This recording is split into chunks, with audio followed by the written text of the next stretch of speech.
que en esta vida las cosas son muy duras, pero siempre la vida nos recompensa con algo. Siempre con la frente en alto, nunca me he rendido. Pero aquí no sabe uno que aprende de muchas cosas.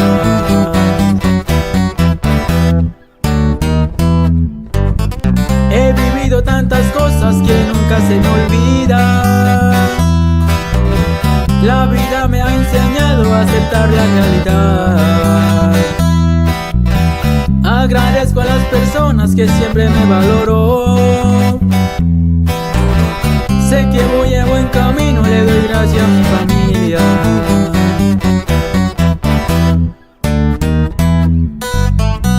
Y aquí seguimos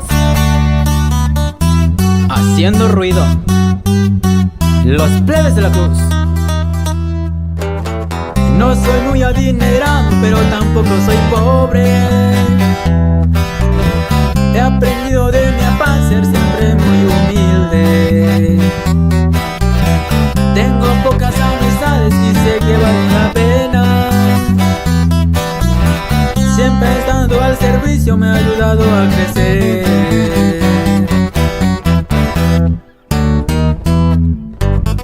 Mando un saludo a mi hermana que siempre me valoró.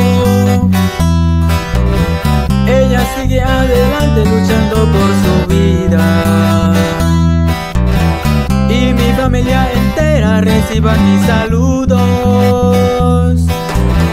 Siempre estoy al pendiente de todos ustedes.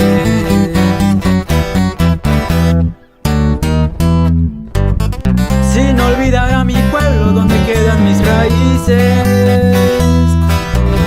Si se preguntan en dónde, Socota de la Sierra. Ya me despido de ustedes, solo fue el principio. Si un día me recuerdan, solo escuchen el corrido.